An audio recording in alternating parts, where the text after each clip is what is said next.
Nós tivemos nos últimos dias duas situações que causaram uma grande repercussão, tanto na imprensa quanto nas redes sociais, que foram as questões relacionadas a um MC Pose, Sim. e a deputada federal Carla Zambelli. Por um lado, um MC negro, criado na favela, vencendo na vida por um talento, que é a música, independente. Muitos podem não gostar do estilo musical ou não concordar com a forma que ele conduz a sua vida, mas não dá para negar que ele chegou onde chegou por conta do seu talento com a música. Jean, que é músico, sabe o quanto é difícil você vencer na música. Uhum. Né? Existem inúmeros cantores e nem todos conseguem, né, a tão almejada fama. E esse MC, de certa forma, conseguiu esse lugar ao sol, vamos dizer assim. Só que na última semana, mais uma vez, isso é importante a gente já deixar claro, mais uma vez a polícia foi até a casa desse MC, invadiu a casa dele com um mandato de prisão e busca e apreensão sobre a acusação de apologia ao crime, ao tráfico, na verdade, e acabou prendendo esse MC, inclusive fazendo o uso da algema. Uhum. Algemaram esse MC na frente dos seus filhos e da sua mulher. Pelas imagens divulgadas em toda a imprensa, nós não observamos nenhum requisito exigido para a utilização da algema. Hoje, para você utilizar a algema durante uma prisão, existem alguns requisitos, que é resistência, fundado receio de fuga e perigo à integridade. Quando os policiais chegaram até a casa desse MC, pelas imagens, ele estava dormindo com a família e simplesmente colaborou ali com os policiais e acabou sendo, mesmo assim, algemado. Essa situação, ela chama bastante atenção e vem causando uma grande discussão, principalmente no meio jurídico, por conta de ser exatamente a questão de uma pessoa criada na favela, negra, e que de alguma forma alcançou o sucesso. Muitos questionam a questão do preconceito, outros falam que realmente mereceria. Fato é que, como eu mencionei anteriormente, existem regras para a utilização da algema. Mas o que tem a ver um caso com o outro?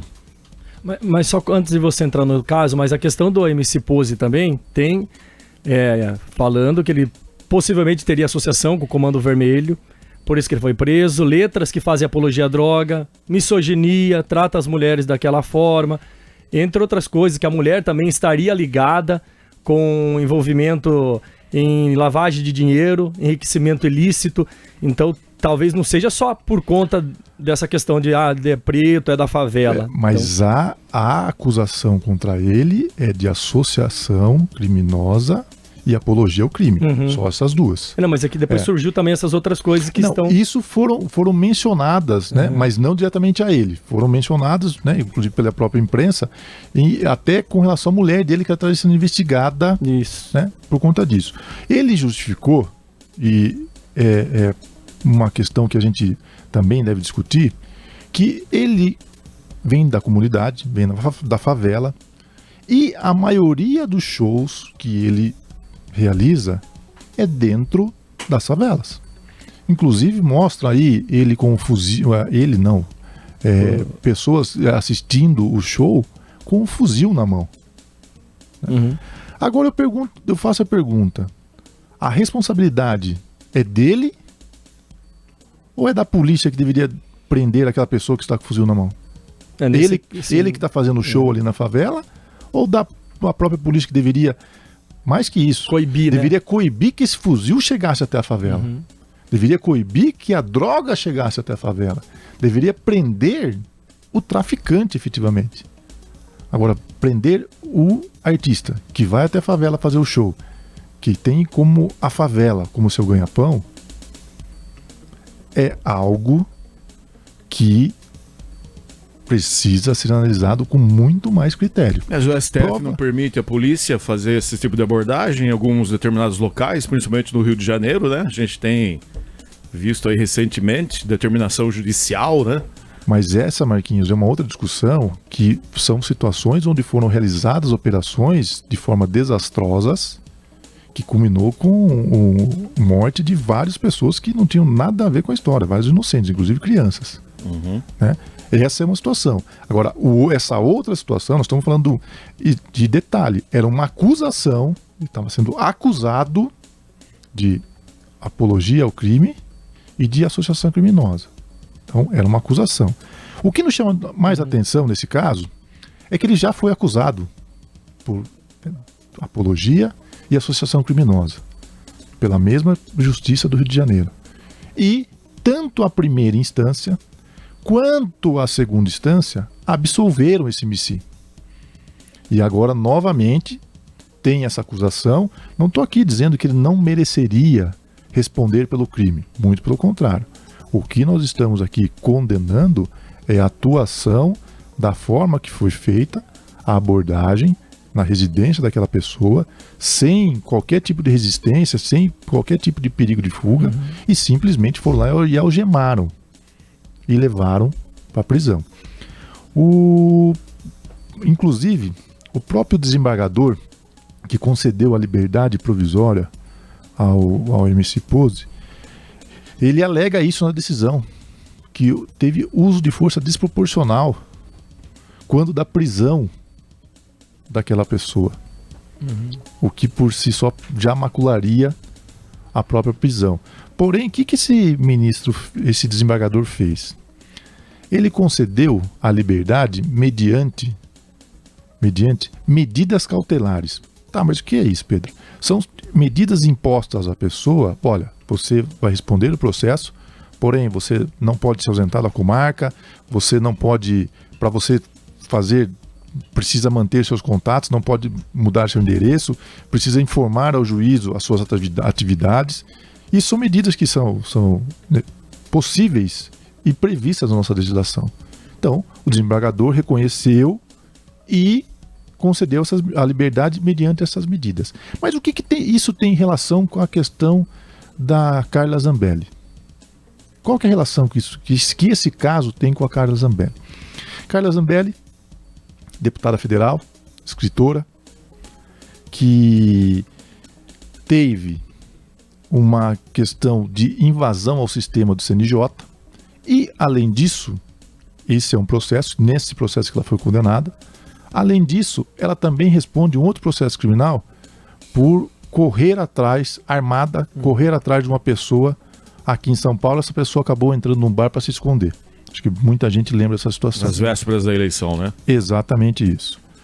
Então tem ela foi condenada por um fato e responde a outro. Responde a outro. E o que uma situação tem a ver com a outra? Carla Zambelli, deputada, como eu disse, foi condenada e simplesmente deixou o país. Conseguiu sair de que forma daí, né? Esta é a grande questão. Ou seja, para a atitude foi uma e detalhe, essa pessoa era investigada. Para a outra, que foi condenada pela maior corte do nosso país, o tratamento não foi o mesmo. Você não viu a Carla Zambelli algemada, você não viu absolutamente nada. Ah, Pedro, mas ela está respondendo, ela pode recorrer. Perfeito, a gente sabe disso. Mas será que também não poderiam, para evitar essa discrepância de tratamento? Mais uma vez, insegurança jurídica, essa discrepância de tratamento, país, né? De repente, pedir a apreensão do passaporte dessa deputada? Não era uma medida mínima? Qual que era o prejuízo que ela teria de ter seu passaporte apreendido? Ela não poderia fugir do país. Esse seria o prejuízo. Entendeu? Agora, qual o prejuízo que, de repente, a gente está pegando esse caso como exemplo, mas a gente pode tratar de qualquer outra pessoa. Qual o prejuízo com uma pessoa onde a polícia invade a sua casa, está sendo investigada, algema, leva inclusive com filmagens e tudo mais, divulgando a pessoa, o que já caracteriza um abuso de autoridade aí. E simplesmente nada acontece. A pessoa ficou presa durante um tempo, saiu em liberdade e vai responder o processo agora 5 dias com medidas cautelares diversas da prisão. É a mesma coisa agora o caso do Léo Lins também, que foi condenado a 8 anos por contar piada. E mais 1 milhão, né, de multa. Mais de 1 milhão de multa. E a gente se revolta, o Brasil se revolta por causa da situação do INSS, que ninguém foi preso, tem o lance da adega lá, de não sei quantos milhões. São várias situações. É muito fácil hoje em dia, as pessoas querem, até por conta das redes sociais, por conta da divulgação, querem buscar algumas pessoas que são consideradas aí para eles como um troféu. Então é muito simples prender um cara famoso que vive no meio da favela, porque vai dar notícia, vai dar mídia. Agora e o traficante? E quem comanda aquela favela há anos e anos e anos e anos? Isso eu concordo com você, isso é verdade. E o crime organizado que está ali há anos e anos e anos e anos? Por que... Então, será que tem ligação? É difícil de prender? Qual que é o problema? Né? Exatamente. Será que o problema é o artista que vai lá fazer o show? Será que esse é o problema? Se acabar... Então vamos lá. Acabou o show na favela. Acabou o show. Vai acabar o tráfico, vai acabar a droga, vai acabar a arma, vai acabar a violência na favela? É isso? Todo mundo sabe que não é isso. Todo mundo sabe que não é isso. É que eu acho que nessa história não tem ninguém santo, na verdade, sabe? Assim, a gente não está sim, eu entendo. Pré-julgando nem um lado nem o outro. O que nós estamos falando é a forma de tratamento. Eu até fiz uma pesquisa ontem e confesso que não obtive respostas. Marquinhos e ouvintes, na última eleição para deputado federal, você sabe quantos votos a Carla Zambelli teve em Capivari? Ah, foi bem votada, hein? Foi bem votada, só não sei a quantidade. 1.084 votos. Foi a quinta mais votada. Aí eu pergunto, Carla Zambelli veio a Capivari? Eu fiz essa pesquisa ontem e não localizei, tá? Então eu estou perguntando isso. Ela veio a Capivari? Se veio, a gente não ficou sabendo. Eu particularmente desconheço. Carla Zambelli mandou algum recurso para Capivari? Também fiz essa pesquisa e não localizei. Então são situações onde nós voltamos àquela velha discussão que nós sempre voltamos a esse ponto. O voto. O poder do voto, o poder da escolha. E do grupo também, né? Muitas vezes a gente escolhe uma determinada pessoa porque, não, acho que vai ser bacana, acho que é legal, vi na televisão e gostei. Mas a pessoa sequer conhece a nossa região, a nossa realidade, a nossa situação e tampouco ajudou de alguma forma. Né? Estou falando especificamente dela, como eu disse, eu não sei se ela realmente ajudou ou não. Nas pesquisas que eu fiz eu não localizei. Mas, estou falando de uma forma geral mesmo. Até quando nós vamos de repente fazer escolhas, principalmente voltada a políticos, porque o rostinho é bonito, porque fala bem, porque eu vi na televisão ao lado do artista X ou do candidato Y também, que eu gosto dele, então vou votar por causa disso. Então acho que está na hora de a gente também pôr um pouco a mão na consciência e rever toda essa situação, até porque as nossas leis, elas partem desses deputados. Essas situações que estão ocorrendo, dessa discrepância de tratamento, né, são baseadas em leis que deveriam partir, inclusive, dos deputados. Mas são leis que são omissas. Né? Então, infelizmente, é uma situação crítica e que faz com que todos nós, temos que pensar um pouquinho e refletir. Eu não julgo somente os eleitores, não, o povo, porque a maioria dos políticos, quando chega lá, vende a mãe, vende qualquer um para se manter no poder e meter a mão na grana. Parece que ele se transforma, né? Aqui a gente acredita, confia nele, a hora que chega lá o cara vira no avesso. Cara. Eu concordo com você, Mas por que tem tanto político lá há tanto tempo sendo reeleito? É o poder eu concordo com você numa situação onde alguém, por exemplo, foi eleito pela primeira vez e faz esse tipo tem esse tipo de conduta e aí depois não é reeleito mais. Mas a nossa realidade é que o político entra lá, faz, nada acontece e na eleição é reeleito. Você quer exemplo maior do Geraldo Alckmin ter dito antes de se aliar ao Lula novamente, que o Lula estava voltando para a cena do crime e depois se aliaram? Você quer exemplo maior que esse? Exatamente, baseia-se no que eu não acabei de só falar, esse, né? vai aí então, exatamente. Sim. São vários exemplos no Brasil que políticos são inimigos, depois lá para frente eles se tornam amigos, né?